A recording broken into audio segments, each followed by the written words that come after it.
Welcome to this explainer. Let's just dive right in, shall we? Today, we are putting a magnifying glass over a truly transformative and, honestly, pretty chaotic era in ancient India. We're talking about a time that sparked a philosophical sibling rivalry that literally still shapes our world today. Plus, we'll be looking at a completely turbulent geopolitical landscape that completely redrew the map of the subcontinent. We are going to unpack the incredibly complex relationship between Buddhism and Jainism, navigate the wild post-Mauryan political world, and then check out the amazing historical sources that actually let us piece this massive puzzle together. Here is our roadmap for the explainer today. 1. Two faiths, shared roots. 2. Where paths diverge. 3. Divergent destinies. 4. The post-Mauryan world. 5. Sources of history. And finally, 6. Test your knowledge. All right, kicking things off with Section 1. Two faiths, shared roots. Now, if we really want to understand ancient India, we have to look at the massive religious and philosophical shifts that were happening right on the ground.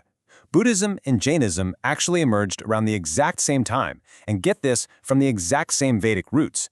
It really illustrates just how much common ground these two movements shared at the very beginning. Both Gautama Buddha and Mahavira belonged to the warrior class, not the traditional priestly class, which is super important.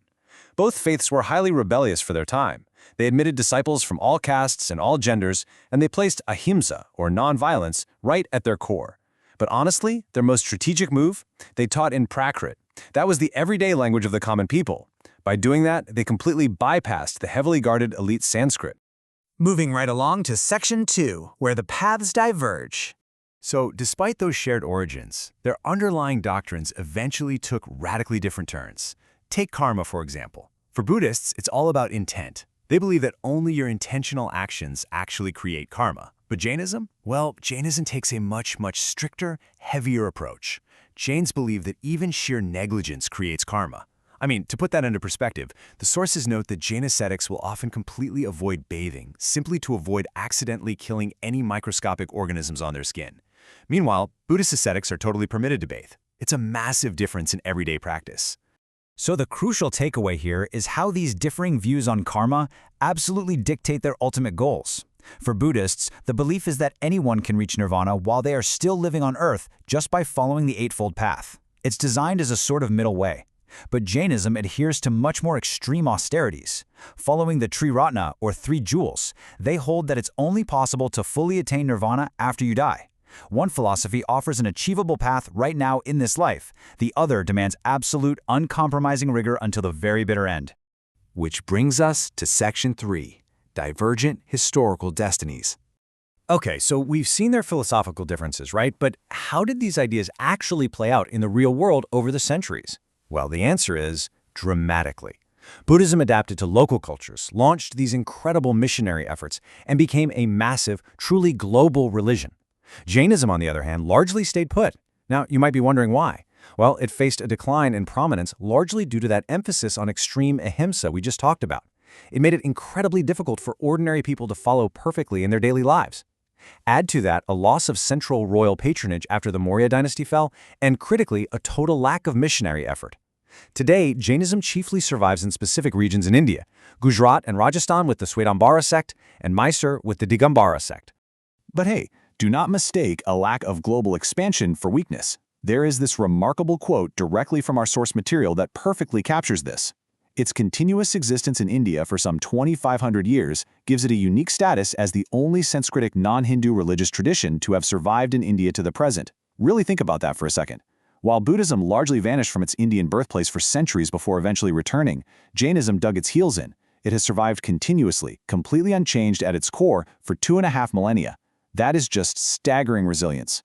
Let's zoom out a bit for Section 4, the post-Mauryan world.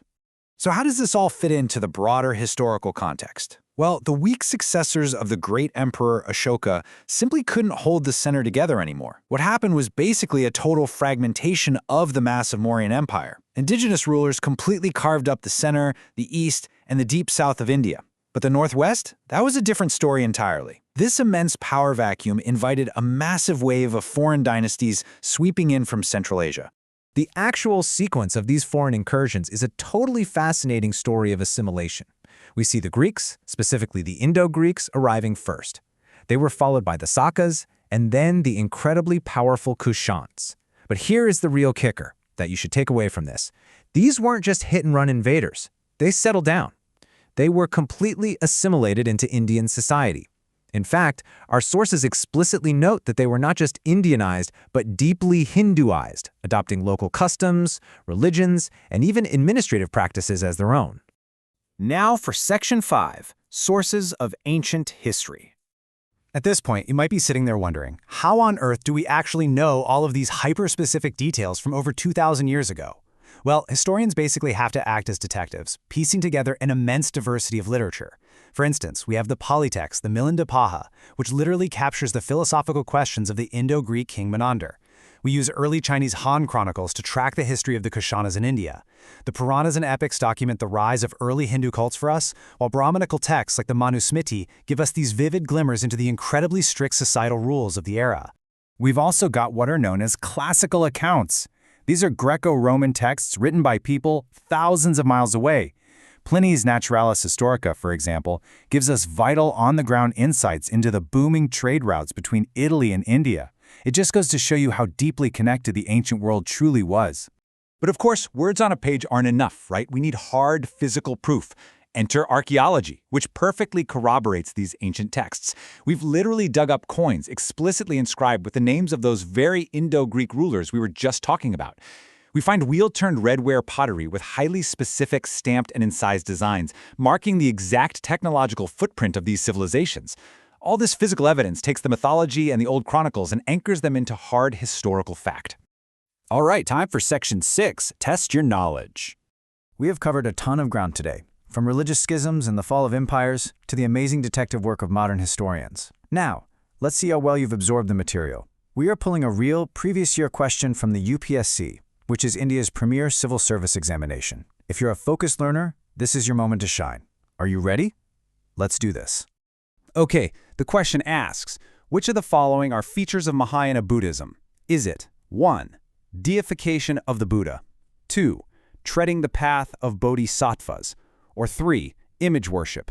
Your options are A. 1 only, B. 1 and 2 only, C. 2 and 3 only, or D. 1, 2, and 3. I'll give you a brief second to lock in your answer. Got it? All right, the correct answer is D. All three are correct.